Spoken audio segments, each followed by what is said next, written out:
Hello, everybody, and welcome back to the Bells Must Ring podcast. I am your host, Andrew Rice, with my usual co host, Arnav Sarkar. Lot to talk about, especially with Rutgers' past 2 weeks against Ohio and Miami of Ohio.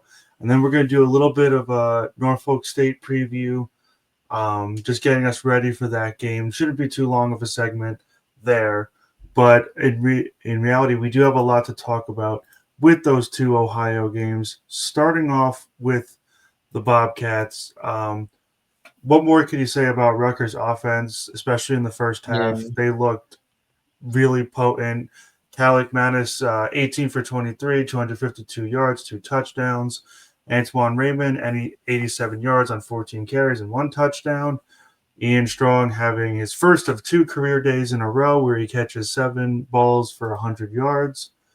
Um, One stat that was kind of concerning was the 1 for 10 on third down, but then they go 5 for 5 on fourth down.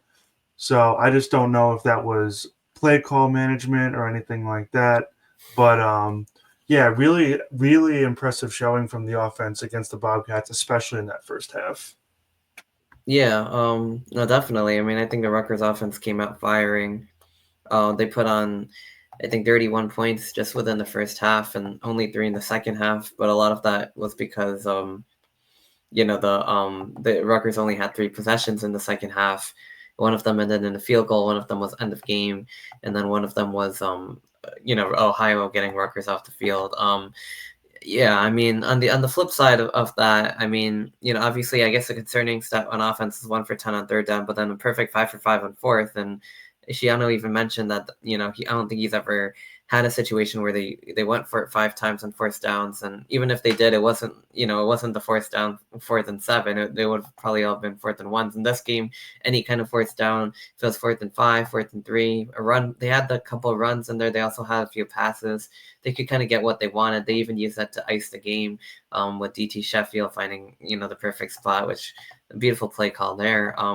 Obviously, and then but the problem is the defense. The reason why Rutgers had to be so aggressive on offense was because they really couldn't trust their defense in that situation because of what had happened all game long, pretty much. I mean, Parker Navarro, 239 yards in passing, three touchdowns. I mean, you expected him to come in as a runner. He had 93 yards and a touchdown on the ground, which, again, that was expected, but it's just, the Rutgers defense consistently over pursuing him, or just the running backs. And, they were caught taking bad angles all game. They left receivers open in very, soft zone coverage. The secondary, yeah, they just took bad angles, but they also had zero sacks. They had very little pressure. So it's just like on all phases of the game, they didn't do a good job. They couldn't stop Bangura on the ground or Navarro. I think Navarro, or Bangura had 88 yards and Navarro 93. He had a big scamper. He had a rushing touchdown on the ground, and then on top of that, he had like three passing touchdowns. I mean, you don't really think of the guy too much as a pocket passer, but you give him time and obviously he's going to deliver. And that's exactly what he did. He was able to throw on the run. He was able to, direct traffic and throw. He was able to throw in the pocket with pressure coming, although there wasn't really a lot of pressure coming that much. Even when there was, he was able to make the throws, but most of the game he had all day in there. And then of course, when he took off, he was able to go. So I mean, and then in the second half, I mean, like it got even worse really for a while, because the first half Rutgers built a lead, and I think a lot of that was because they had a couple big plays. Like they had the Ian or DT Sheffield touchdown where he blew past Ohio's defenders. They had the block punt, which I see is on our outline here on special teams, which is a big part of that game too. So those two touchdowns really saved the game for the Scarlet Knights. I mean, if they didn't have even one of those, like chances are like Ohio might have won the game. I mean, as it is, they were very close, but I mean, and I'm not going to sugarcoat it for Ohio either. I mean, those are obviously things that they have to work on too, with the dropping the punt and having to pick it up, and the blowing the coverage over there. But I mean, credit to them for coming back out of that whole 17 points. Like, you expect the better team to be the one to make the adjustments. And Rutgers, in some ways they got lucky, but in some ways they also played better. So I mean, give credit to both teams where it's due. But yeah, Rutgers, really good offensive game, not so great on defense. And those two big plays really, were the game changer, because if Rutgers wasn't up by 17 or 14 at the half, like, they would have very likely lost this game. Yeah. Speaking on that defense, there were several times where the defense just looked completely fooled by basic trick plays or even like RPOs that Ohio was running, where the quarterback would start running with it. Everyone would bite down, and then he would pitch it Right. out, and no one would be there. Um, it seemed like a lot of issues with defensive scheming. Maybe guys just not, as you know, that Shiano is very much like repeated Yeah. reps, as many reps as possible. Um, it seems like some guys just weren't there for the scheme or just weren't quite understanding what their job is to do with each scheme that they run. And we saw more of that in the game against Miami, Ohio. But honestly, if we're a couple games into the season now, I would feel like they have to have it all together by this game against Norfolk State coming up, because if you can't figure out where you're supposed to be 3 weeks into the season, then Right. that not only spells like that not only doesn't bode well, that's a disaster. That's Yeah. really not good if your defense doesn't know where it's supposed to be on uh, basic basic coverages a couple weeks into the season. I mean, I understand that we have a lot of new faces on defense. I believe 8 new starters, but definitely need to get these issues shored up. Make sure everyone's in the right position, because if you're looking at that Miami Ohio game, it's two big plays. I mean, they really didn't sustain any drives on us. Um, it's two big plays, and that's what kind of let them hang in there for a little bit. If you take away those big plays, I have no doubt that Rutgers secures a very convincing victory over them. Maybe even holds them to under 10 points. But definitely something that they need to shore up. We need to have people in the right spots, and we need to not be getting fooled by basic pitches and basic keepers and stuff like that. Yeah, I mean that was just a bit too much, like getting fooled by like any kind of misdirection or any kind of basic motion, like a little pitch play back, an option play back to the running back where everybody would bite on the quarterback, or even just a simple throw to the tight end. You have a running back go in one direction and then you throw to the tight end on the left side of the field and suddenly the tight end is open or the two defenders bang into each other. Like these things are just like unacceptable. I mean, and then even when none of that happened, even if it's just basic pass plays with no trickery, then the receivers are just open, and that's just really bizarre. And then I mean that was I was talking about the Ohio game, but in the Miami Ohio game, I mean the big plays like I think were stood out even worse because not only were guys open, they were wide open, and they completely exploited the Rutgers defense for giant plays down the field. I mean DeQuan Finn, like credit to him, he aired it out, and I had a feeling he was going to be able to do more than against Wisconsin, who completely took him out of the game as a runner and a passer. This game, like Navarro, scampering around, picking up first downs with his legs, throwing the ball, a couple deep passes. I think one was to Cam Perry, and another one was to one of their other, I guess one of their other top receivers on that team. So I mean, but one on either side of the half. And one of them set up a touchdown. I think both of them set up a touchdown, and Rutgers definitely settled in there. They got the lead. Miami Ohio was driving. Rutgers was able to give them or stop them. Assisted by penalty, assisted by Bo Masco intercepting Finn and taking it the other way, building a 24-7 lead. But then right before the half again, like Miami Ohio gets a field goal. Then they get a stop on defense, and then a touchdown set up by the second big pass play. So I mean, Keith Reynolds with that second one. I mean, then DeQuan Finn, beats the defense to the corner. I mean, that's just an athletic quarterback, but like, I mean, not too much he can do there. But after that, Rutgers did take over. And same thing, like, I mean, on offense too, Rutgers, again, played really, really well this game. 45 points. I mean, I was expecting a lower score game because Miami Ohio's defense, I would argue, is based on what I've seen and read, is better than Ohio's defense, but that didn't necessarily look like it in this game, at least. I mean, in some ways it did, in some ways it didn't. But Rutgers also put on a lot of the points late in the game, kind of when it was a little bit more out of reach. But I mean, still, they put 45 points on them after Wisconsin put 17. and really 10 of them plus the pick, the near pick six that led to an easy score. But second half, I mean, or Rutgers offense, and 45 points in the whole game. And then, just to go over the stats like we did for the last game, I mean, they scored 7 out of 9 drives, which is pretty hard to do. No matter, I mean, especially against a team like this. Calic Manis, another really good game. I think we both wrote about it. He had 26 for 36 on completions, 259 yards, 4 touchdowns. Antoine Raymond, 13 carries for 82. 13 carries for 82 yards, 2 rushing touchdowns, and Ian Strong with like an NFL stat line basically at receiver, 9 catches, 116 yards, and 2 touchdowns. KJ Duff had a nice touchdown as well. So did DT Sheffield.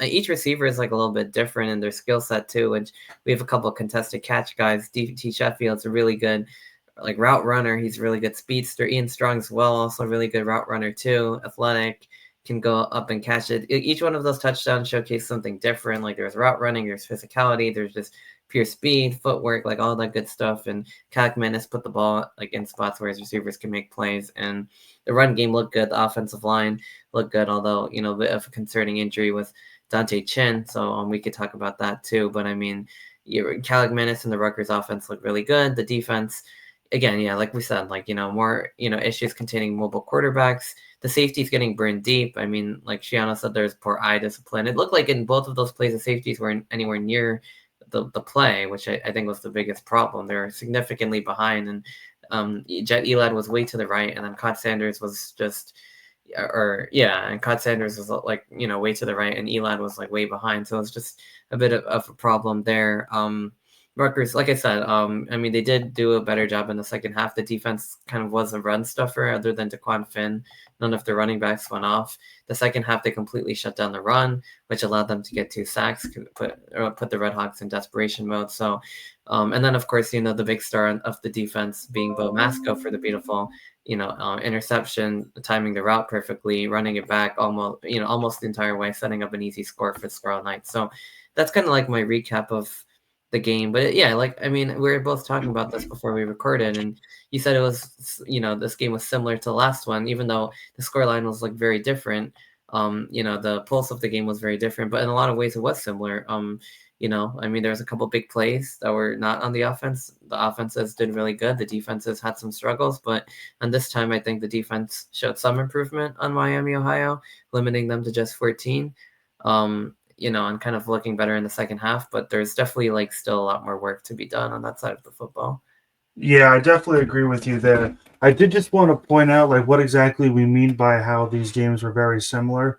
They were very similar in the fact that what succeeded really succeeded, and what didn't do well in both games. What didn't do well in one game didn't do well in both games. Like for example, Calic Manis had a great day in both games. Ian Strong had a great day in both games. The passing game was potent in both games. The running game was sustained, with Antoine Raymond being the bell cow running back in both games. On the defensive side of the ball, I will say there was some marginal differences. While I think that the defensive line play and the safety play was pretty similar in both games, with the safeties, giving up some very chunk yardage, and Jet Elad having a rough 2 games. I want to Jet Elad having a couple of rough games. The pass rush not quite getting there in both games. Yes, I do understand that they got 2 sacks late, but that was when Miami, Ohio was in desperation mode, and you knew what they were going to do, so there was no chance of them really running it.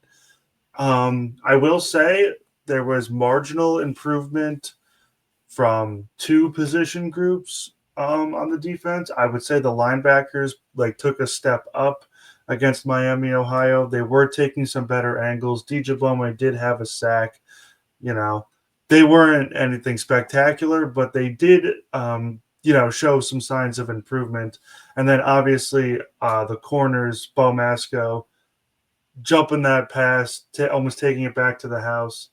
The corners, I know that they work in such close conjunction with the safeties, but from what I saw, they weren't having too much of a problem.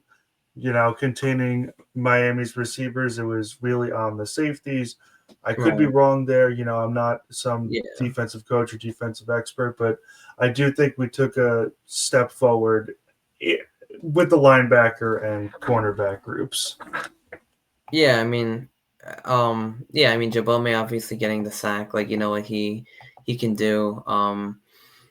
Yeah, the secondary, I mean, I feel like those two were definitely on the safeties, like, because they were both very deep, like, past the point where the cornerbacks would be expected to cover out. So I mean, Yeah, in that regard, I would say those are probably on the safeties. That's the last line of defense, but maybe there's some things the corners could have also done better. But I feel like, you have your safeties back there for a reason. I mean, so I mean, I think mostly on the safeties there. But yeah, I mean, they do work together. So I mean, they do work together as a unit. So it could be a little bit on both, but I would say for those, probably much more on the safeties. And then defensive line, I mean, again, like, it was kind of quiet from Weaver and O'Neal, although maybe like slightly better. I don't think either of them had like a sack. Obviously, I think O'Neal might have had like, or like have like a tackle for loss, or like something along those lines. He he had like, was he was getting some pressure, which I did notice, but he wasn't quite hitting the quarterback like the way we want. right, The quarterback did break contain, like I mean, Daquan Finn did break contain just the same way that Ohio's quarterback did. I mean, that was a reoccurring issue. Parker Navarro was able to escape the pocket, so was Daquan Finn on several occasions. Um, that was something that you really expect to get out of your defensive line and even some of your linebackers. So that didn't really change, but O'Neal did have some more pressures I mean, last game than he did the right. game prior. Yeah. And so did Weaver and O'Neal both had 3 tackles in this game. O'Neal had half a tackle for loss, which he shared, I guess, with Bo Masco, because he also has a TFL. Jabome has a tackle for loss. So did Jet Elad. Um, I mean, total tackles was a little bit more down in this game overall. I mean, Jet Elad and Cod Sanders, the safeties, actually led with 5 total tackles and 4 solo each. And it was kind of more very spread throughout the defense, I guess. Even some other players on the that are like lower on the depth chart had 1 tackle each. It was very spread out. Well, for the Red Hawks, Jackson Kuwach had 11 total tackles, for example. Eli Bleakley had 10. Silas Walters and Caleb Martin had 7. They have a very good safety duo. Adam Trick, we talked about a lot, had 6 tackles, 3 solos, TFL, or half a TFL. So I mean, he was, I guess, kind of quiet compared to what we expected, but which is, credit to our O line for that. But I mean, in the first game, Rutgers, the secondary, I feel like, had more tackles. Moses Walker had like 13 tackles. This game, he only had 1, so maybe a little bit different because of the way Miami, Ohio also played. They were very, limited, and they also didn't really have the big passing plays that much, except for the couple that they had. So, and then Abdul Rahman, one of their defensive ends. He was the one who actually got our defensive lineman. He was actually the one who got the first sack of the season, and I don't really even think that was a player that we ever highlighted. So Jabril Abdul, hope I'm not saying this wrong, but yeah, Jabril Abdul Rahman. Yeah. He had 2 total tackles, 2 solos, a sack, and a TFL. So pretty solid performance there. And then obviously Jabome getting the second one, but yeah, I mean, like, a little bit of a different defensive look this time. I mean, we say Daryl Dinagohi, he had 3 total tackles and a solo. But yeah, I mean, it feels like it was very spread out throughout the defense. There's a lot of people at 1, 2, 3. The most was 5, but it was very spread out. I don't think that's necessarily a bad thing. That's just the way it shook out in this game. Versus the other game, it was very heavy on safeties, very heavy on linebackers, and very quiet, even more quiet on the D line. I would say was the biggest difference. Yeah, did just want to point out, I think you said that Moses Walker was a defensive back. He is a linebacker.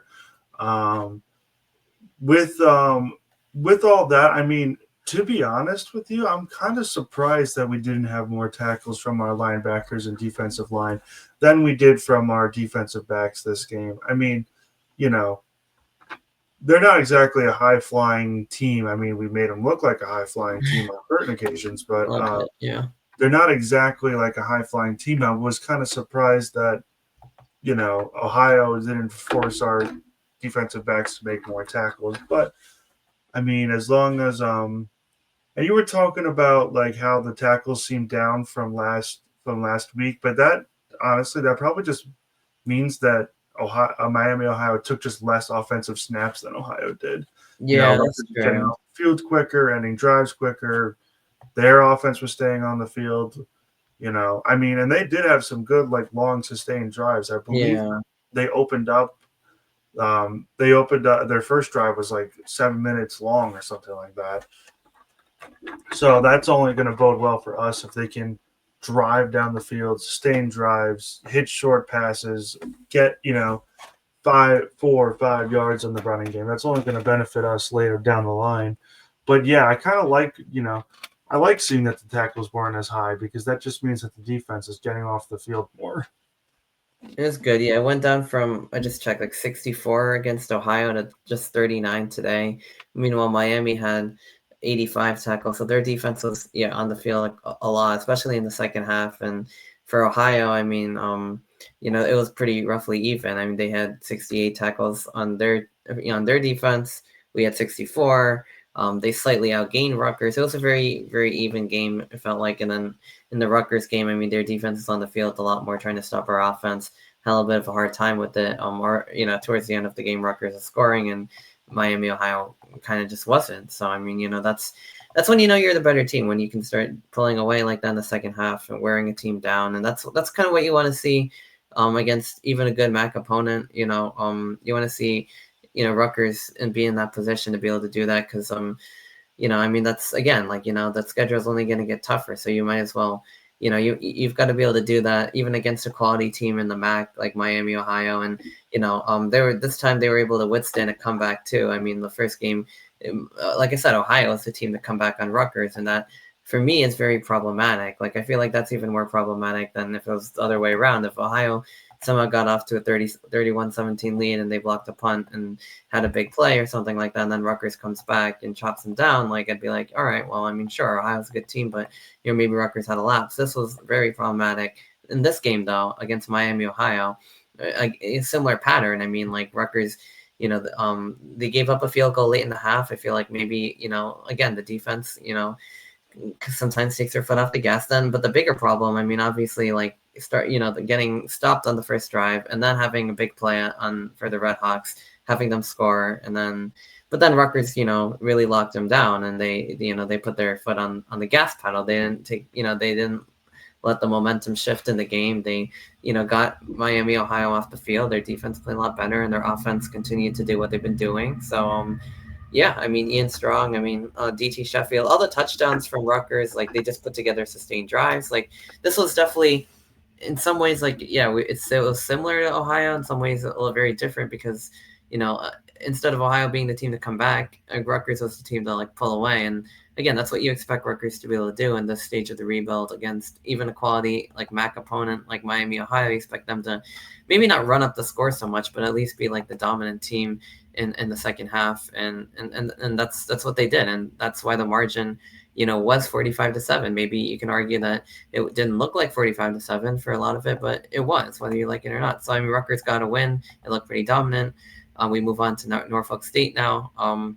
So I mean, yeah, Rutgers is 2-0. They survived the MAC slate, and I mean, quite, felt like a bit of a harder 2-0, a slate than even a lot of Rutgers fans, I think, were expecting. But they got the job done. I think they got tested, but I think it's made them a better team. I'm kind of glad that we have had those on the schedule because, once Big Ten play starts, things are only going to get harder. And now this week, a little bit of step down competition.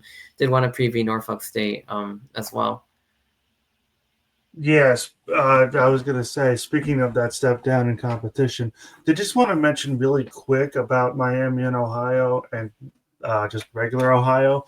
I Right? I always feel like Rutgers has like that one like 5, maybe even 10 minute stretch in the game where they just hit like a lull, and I don't know if it's because the other team adjusts and we don't adjust, or the other team, like starts catching on to what we're doing. It could be like Um, all of that, all of those types of things, but like But yeah, I mean, I also just feel like when Rutgers builds a little bit of a lead, they like kind of go on, like they kind of coast a little bit. And I feel like that's what we saw like against Ohio and then in Miami, Ohio. Like, there's no reason why we should be allowing them to get us a field goal right before the half. Like, that's like a lot. That's momentum right there. Those are 3 points that don't need to happen. But again, the defense, that's a. Yeah, but the bigger concern is coming out of the half. Each of these teams, they get a stop and they get a score, and like you really can't have those types of things. How you build a big cushion and then you kind of take your foot off the gas and let the other team back in the game, and that could cost Rutgers if they do that against like Big Ten opponents. So I mean, yeah, you know what I mean. You got to take advantage of the leads that you built. It's a little concerning that they weren't able to against Ohio, but again, against Miami, Ohio, they had some issues, but then they did get back and they shut them down, and they also scored on their side of the ball, which again is what you want to see against. Like, the Ohio game was a big scare, but Miami, Ohio, that looked like a Big Ten versus MAC like football game, basically. Like, that's the type of margin you want, even against a quality opponent like Miami, Ohio. Like, you do want 38-17, 45-17. It feels a little bloated because it kind of was, but I mean, I'm not saying you should run up the score on them, but I'm just saying like it should be comfortable. It should not be a 3-point win, no matter how good Ohio is, no matter how good Miami, Ohio is. So I'm really glad they figured that out and they put that together because these opponents are, like I said, next week it's going to be a little easier. After that, it's going to be a bit harder, and there's not going to be any room for running scores up and things like that, obviously. But I mean, they're also going to need all the positive momentum they can get. They're going to need all the second half scoring they can get. They're going to need to obviously not let teams back in the game. So it's a good job that they figured that part out. And like I said, like I feel like they got tested this week. Maybe not so much of a test. No offense, obviously, respect due to Norfolk State who got their first win, but it's for Rutgers, it's going to be more about their preparation for the Hawkeyes, and also, I mean, obviously, seeing what, both sides of the ball can do in this game, getting some backups in. I mean, we could start previewing this Norfolk State game because I feel like, Rutgers is going to try to accomplish a few different things that are separate to each other in this football game.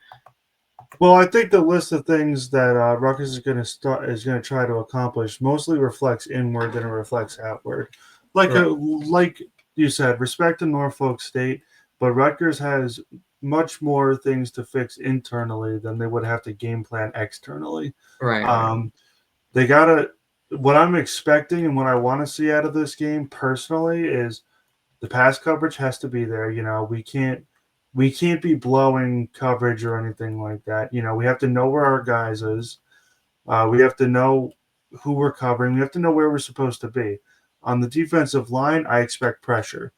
Pressure, pressure, pressure all day long. I don't even think we should have to send anybody for the blitz. I think Probably not. I Yeah. think our front four, even though, we've had a little bit of issues. We've had some people banged up with the Blue Eli injury. I don't think it should matter. I think the front four should be able to generate pressure all game long. And then with the linebackers, no bad angles, get to your man, cover who you need to cover. If we decide to blitz, be in the gap that you're supposed to be in. I really expect that the defense, this is the one game that I'm thinking, the defense should be shutting them out. Yeah. Even with the defense, having a lot of new faces, even with the defense looking completely renovated and stuff like that. This is not a very good Norfolk State team. I Right. think they are going to get better under Michael Vick. I think there's Yeah. only one place to go but up. Yeah. They struggled mightily against a Division II Virginia State. Right. Um, there's no reason that the defense shouldn't come in, lock them down, shut them out, and Yeah. Rutgers piles on a couple scores to secure a convincing victory. In all honesty, on top of that, I want to see some backups this game. I want to see a Ben Black. I want to see an AJ Cerise. I want to see a not just Sean Benjamin because he's not really much of a backup, but I want to see maybe like an Ed Gurrier even. You know, Yeah. Some of those, maybe even upper rotate some of the grade. freshmen in there, get them some playing time, get them some experience. Yeah, maybe like Whitey Collier on the defensive side of the ball, or people like that. I don't know. Like, some of the depth on this roster that maybe hasn't seen the field and maybe won't get a chance to see the field, and the rest of the season potentially, even like maybe they find their way on the field on both sides of the ball, offense and defense. Definitely want to see Sarace. He's supposed to be the quarterback of the future for Rutgers. And for nothing but great things about his play and his performance. Obviously, he's the son of a coach and everything. So I mean, that's going to be, want to see him, want to see some of the backups, but I guess not until obviously the game's out of reach. But like I do want to get to see that, and also the starters getting some rest for Iowa. It's a short week. It's going to be a physical game. They play. So I mean. But yeah, I mean, I think you summarized the things like on defense, and then on offense, more of the same, I guess. I mean, this game is What just more gonna can you really ask for? I right, like mean, yeah. I mean, maybe some yeah, exactly. I don't really know what else you can ask for. I mean, this game, the FCS games, like I guess, like unfortunately or fortunately, I don't know, but like I mean, they tend to be like not only talent mismatches, but just strength and size mismatches, which I think makes it even worse. But like I guess for Rutgers, what that could do is it could create like those really long, flashy pass plays to the receivers downfield that probably wouldn't happen just because of sheer talent, strength from the O line, receivers getting on burners. Like we saw DT Sheffield do it against Ohio. Maybe things like that happen. I don't know. Maybe the running backs get going. I don't know, or maybe they methodically march down the field as well, and they just they do what they've been doing the first two games. Like maybe we just see that for 4 or 5 drives, and the game's out of reach at that point. I mean, I don't know about a shutout because I feel like even these FCS teams will probably get on the board. I just don't know where Norfolk stands compared to like the other ones that we've played. I mean, like they no, might. I agree with you there. Like, I mean, I would not, I would say that a very good FCS team would maybe score even like 10 points. The Yeah, problem is, and the reason why I don't believe that we should be giving up really any score. I mean, maybe we give up a field goal. A field goal yeah, I'm that's what okay I'm with. I don't thinking. think we should be giving up a touchdown to Norfolk State, who, like I said, took 2 overtimes to overcome Virginia State, who is a Right. Division II school.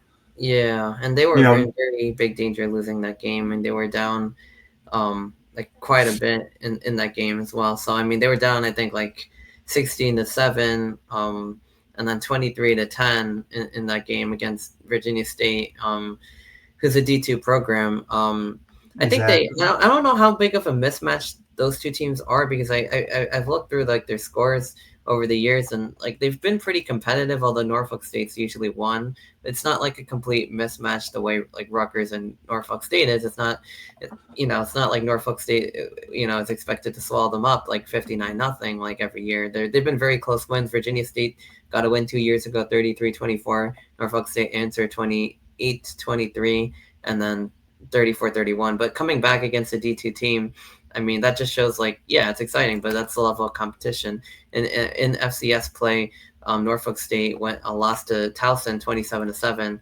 Towson this week goes to Maryland, who a team that Rutgers is expected to beat, and Maryland's probably going to walk all over them. So just to show you the level of competition, Norfolk State really not looking like a good FCS team. I mean, they got outplayed completely by Towson. I don't know how good Towson is either, to be honest. But even if they are a good team, still no match for like a Big Ten team like Rutgers. So either way, like yeah, I don't expect it to be like really what you call a fair fight, even. Both because of the talent disparity and because of the pure size and strength disparity, which again, whether you like it or not, that's how these things go.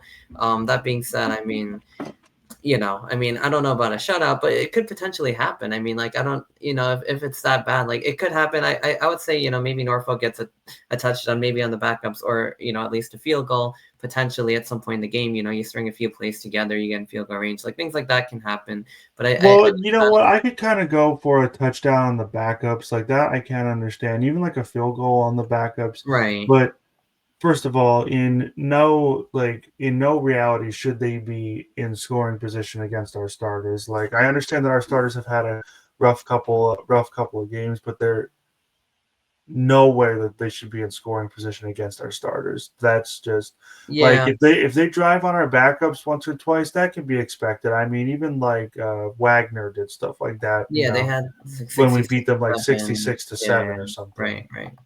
I think they even had a touchdown in the second quarter on that game. So, which I probably was against the starter. So again, like things like that do happen. As bad as Wagner was, like, they were really bad. Like, you know what I mean? Like things like that do happen. But again, like I mean, it should not really be more than that. Is I guess my point. It could even be less than Yeah, that. But I mean, like I guess in terms of the defense and the pass rush, like I mean, hopefully this, if nothing else, like this game, I really want to see O'Neal. I want to see Weaver. I want to see sacks. I want to see like that kind of stuff going on because, like, I mean, again, when I talk about the strength and size disparity, I mean that applies on both sides of the ball. I mean, not only should Rutgers give, they gave like Rutgers, the worst quarterbacks, like made them look like all pros, like in those FCS games. I mean, Calig Manis, like, they're going to give him a lot of time to throw. On the other side, I mean, their quarterback, Otto Kuhns, I realize we should also probably I guess we did talk about this game. I mean, Otto Kuhns had 13 for 20, 173 yards, 2 touchdowns. He did not look too bad. Kevon King, 9 carries, 63 yards. I mean, I was watching some of the highlights. I'm gonna write the film series, and he's very shifty back. So they absolutely have pieces. I mean, we saw Howard, like they have skilled players. They also tend to have those types of mobile quarterbacks and stuff like that can give, and running backs and receivers that can give people problems. But again, I feel like where these types of games are won and lost are like on the lines of scrimmage. And if nothing else, I really do want to see Bradley Weaver and Eric O'Neal, and just the defense in general really crash in on those running backs, get sacks, make it look like the Rutgers defense of old and build some confidence into that Iowa game because that's going to be a defensive slugfest of anything. So I mean, both of the you know what I mean? Like even with Rutgers being an improved offense, I mean, yeah, we could preview the Iowa game, but I mean, just the early thought is, I mean, Rutgers is going to probably have to score like 20, maybe high 20s, 30 on Iowa. If they can do that, they're going to have to, they'll probably be in a good position to win. But I mean, again, that game's going to require a lot of defense. So this game, Rutgers should on that side of the ball build confidence because there's really been, the offense has pretty much played really well for the most part, and the defense both games there's been struggles. So the offense continues to do what they do, which they should have no problem in. Defense, I think, uses this game as a confidence builder. Hey, let's work on our technique. Let's get some sacks. Let's put some things on tape, or maybe not, like game plan stuff on tape, but let's put together, some plays, some confidence boosting plays, some sacks, some TFLs, like make the defense look really good, even if it's against Norfolk State. But those things can transfer, to the next game, to the rest of the season. Like sometimes in basketball, you need to see the ball go into the hoop. If you're a shooter, like it's the same thing here. No matter what the competition, even if you're shooting by yourself in practice, you see the ball go in, you make a layup, you make a free throw. Now you're making 3-pointers. So things, same thing here, different sport, obviously, but you get if you get a quote unquote easy sack or something like that against Norfolk, now you have that confidence that you can go out there and do it maybe against Iowa the rest of the season as well. So that's my thought. Offense, obviously, practice.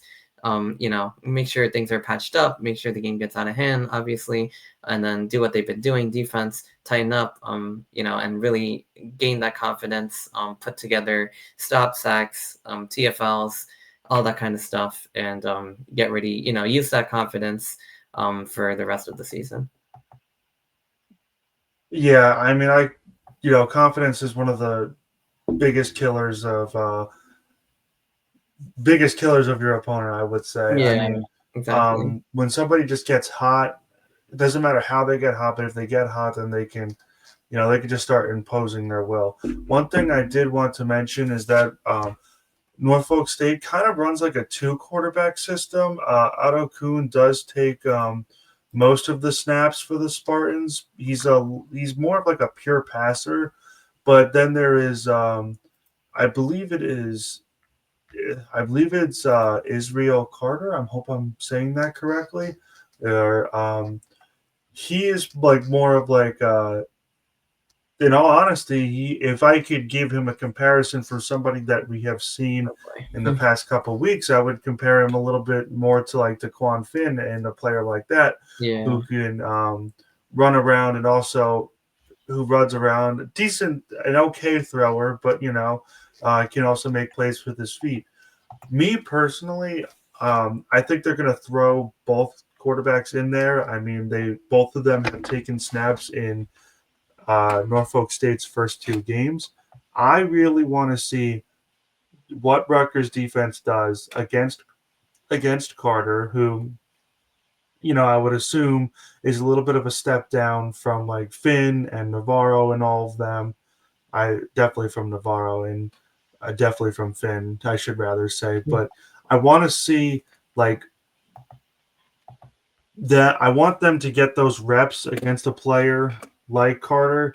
So maybe I don't want to say it's almost like a film thing, but when you have somebody who does have these tendencies, but isn't quite as good at them as Navarro and Finn were, they can make the adjustments and fix what they're doing mid game and also not get completely gashed on it either. Um, I feel like Rutgers getting another game against a mobile quarterback is only going Yeah. to benefit them in the future.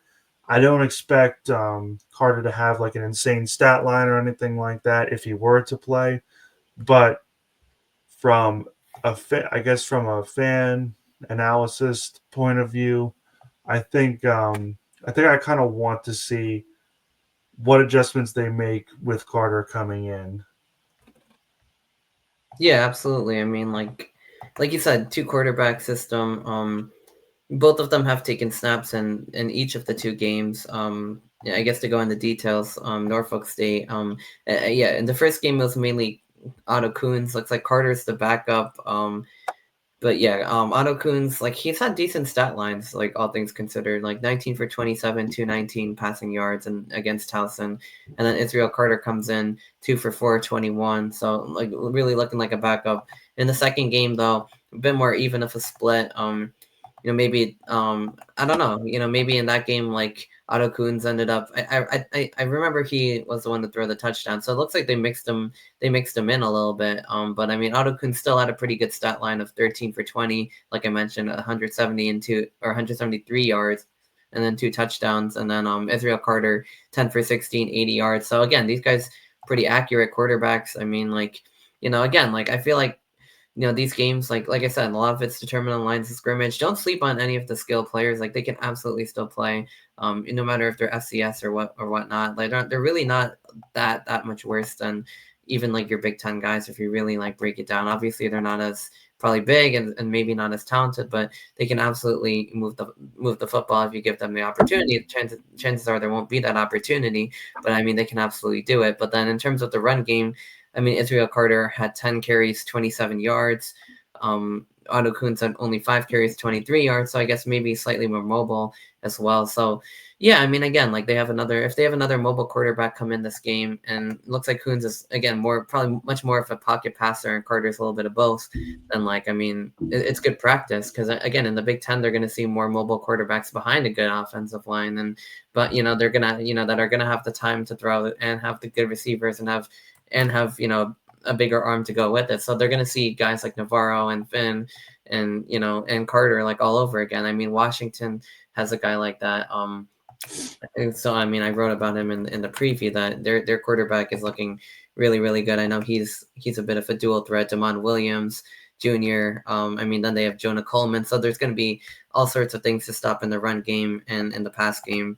So I mean, yeah, it's not going to be and he also had 60 against Colorado State, for example. Damon Williams had 18 for 24, 226 passing yards, but he also had 13 carries and 68 rushing yards. So that's just one example of a mobile dual threat quarterback that Rutgers will see in Big Ten play that could really cause a problem. So yeah, any experience that any more chances Rutgers can have to tighten in on that, especially after seeing what happened against DeQuan Finn and Parker Navarro. I think again, like I said, it's confidence. It's a confidence booster, right? Like if you could do it against, one guy, maybe the team isn't as good as a whole, but he brings the same attributes, then you maybe have a better way of preparing when you do play another mobile quarterback, but that has the team around him to really give him that support that he would need. Yeah, and you really want to have as much confidence as possible on the defensive side of the ball with Iowa coming into town. I mean, Iowa is they're not a team that's going to drop 100 points on you, but what Right. they do very well, which is pound, pound, pound, pound, pound. You know, Yeah. like they're gonna try to punch us in the mouth, and Mm-hmm. you really want to have as much confidence going into that game. I believe that these FCS games are meant to build confidence and really not much else. You Yeah, know, um, right.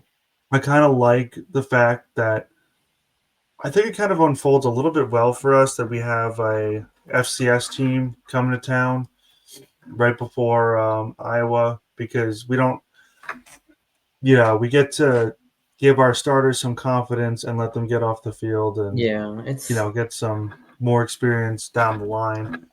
Um, right. get them rest. Mm-hmm.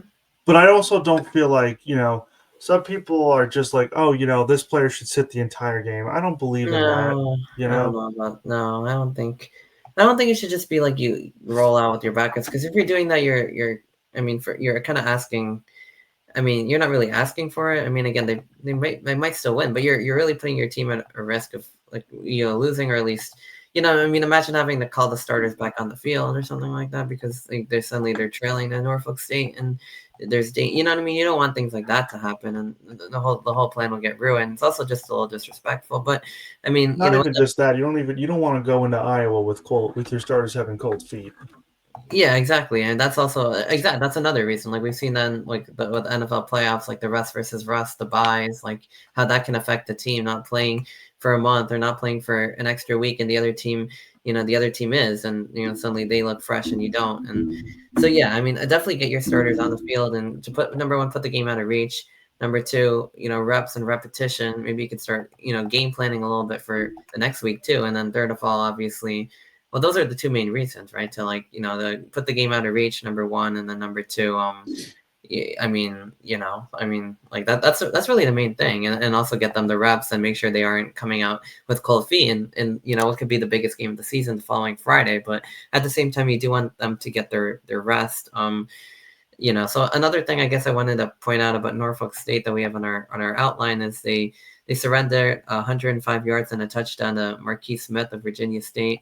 So that's on I guess on their defensive side of the ball on Virginia State's offense. So I mean, I guess that's another team even on a lower level that can allow big plays. So that's what I was kind of talking about too. That Rutgers might be able to start dropping some long passes on them, things like of that nature if the opportunity allows for it. I mean, typically, I mean, even the bad offensive Rutgers teams have been able to do that against FCS opponents, and then not show it for the rest of the season, which can also be frustrating. But if this offense has shown it against its first two opponents, so I mean, by all means, if there's an opportunity for that, I would say go for it. And I guess like not to be disrespectful, but just because the opportunities are there. And then obviously on defense, like I said, confidence boosting.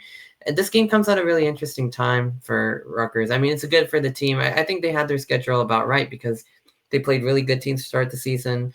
They got to learn from it. They won. They built some more confidence in Miami, Ohio.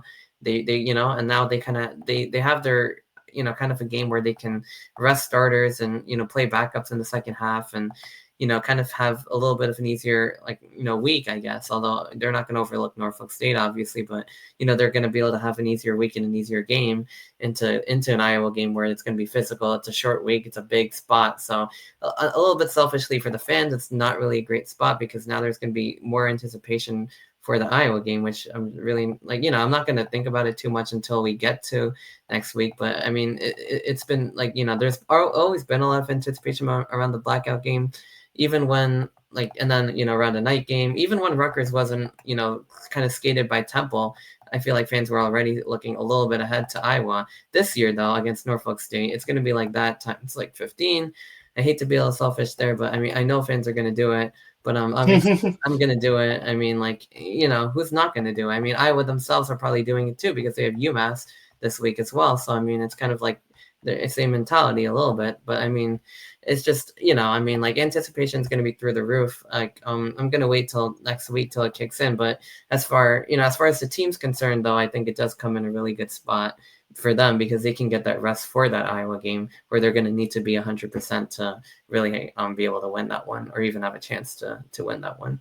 Well, we've been talking about Iowa all off season. I mean, like we were saying before, when we were at the Miami Ohio game, we were saying that Iowa is the game that it's in bold on our schedule. It's Yeah, circled. It's yeah, yeah. underlined. It's highlighted. Like In that red is and the. black and all the other colors. Like, yeah, it's gonna be It's got a some couple fun night. arrows pointing to it on the calendar.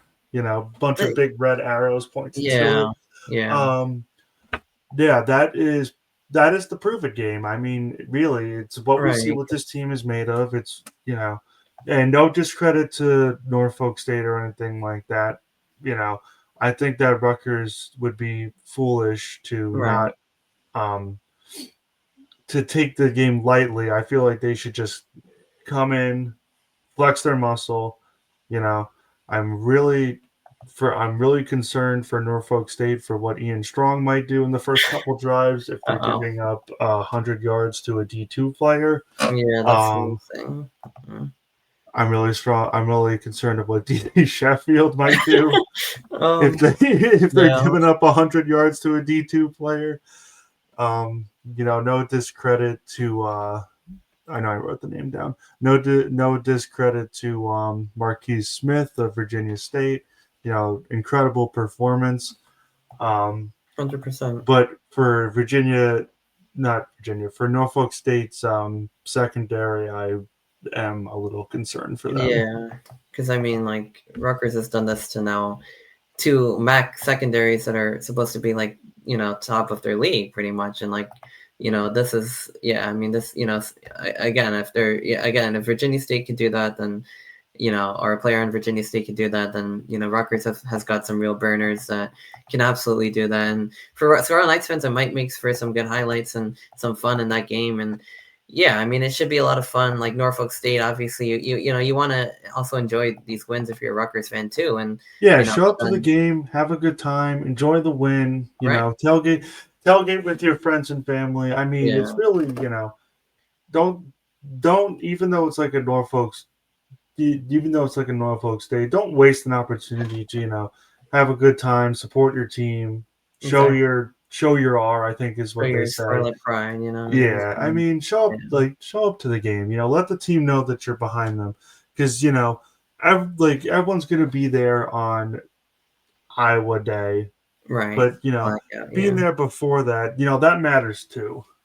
Right, you don't wanna only, come to one game because it's big and fun, then the rest of the year you're not showing up, like, you know what I mean? Try to show up to, I guess, as many as possible. Obviously, this week is in some ways gonna be a tough sell, but in some ways, you get to see a blowout win and, and, like, it should be a fun time at the stadium. And but yeah, I mean, I really can't help but like think that not only myself but fans are going to look ahead to Iowa. But at the same time, 1 week at a time, focus on Norfolk State.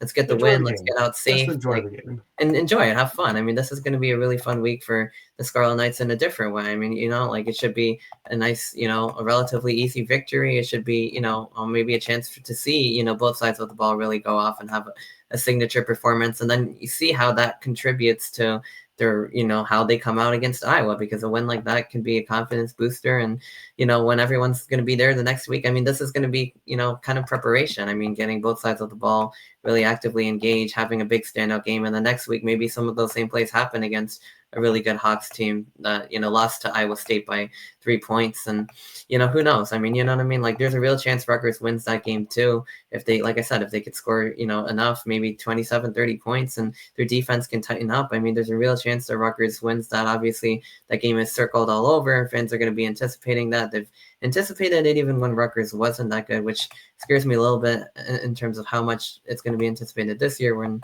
Rutgers has in some ways taken the next step. But at the same time, that's what makes college football fun. Like, the anticipation, the excitement. Even if Rutgers loses a close game to the Hawks, which would be really disappointing after a 3-0 start, like, it's, you know what I mean? You want to see that this team can compete in Big Ten play.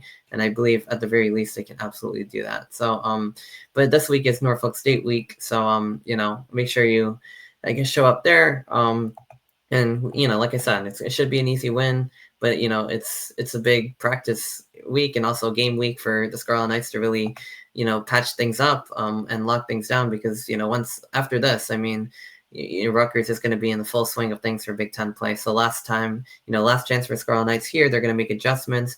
They're going to have a nice, solid win, and then all eyes on Iowa and Big Ten play coming up after that. Yeah, absolutely. So just enjoy the game on Saturday. I believe that's everything that we have for you guys here today, unless you have something that you wanted to mention real quick. Um, No, I mean, I think for our football, that's pretty much it. Like you said, enjoy this week, and then yeah, take it for what it's worth. Enjoy the flashy offensive performances and the defense. Hopefully getting close to a shutout, and that's honestly going to be pretty nice. Compared to what's been going on, and take it for what's worth. And then like I said, some of these things that can happen this game, that those could be the things that determine the Iowa game too. How Iowa does against UMass and how Rutgers does against Norfolk State. Some of those same plays could be implemented the next week, and they could be impact plays. So you never know, right? So I mean, this week obviously should be an easy win, but the next week, all the practice and preparation from this game could come into that game, and that could be a game changer. So yeah, definitely make sure you follow along, see what the team does, and then we got the Hawks on deck. I cannot wait for the blackout game.